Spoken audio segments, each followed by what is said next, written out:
Hey guys, Gaston with Rough Country. Today we're taking a look at this 2023 Chevy Tahoe Z71 with factory air ride. Now the factory air ride is going to give you a luxurious ride, but when it comes to modification, it can sometimes be a problem, until now.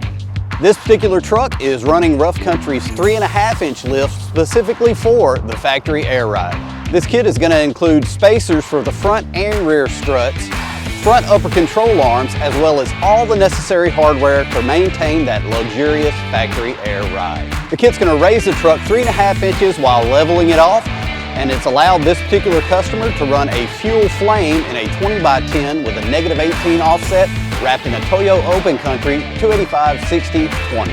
You no longer have to choose between a nice looking lifted SUV or one with a luxury ride. With Rough Country's 3.5 for the factory air ride, you can have both. Check us out today at roughcountry.com.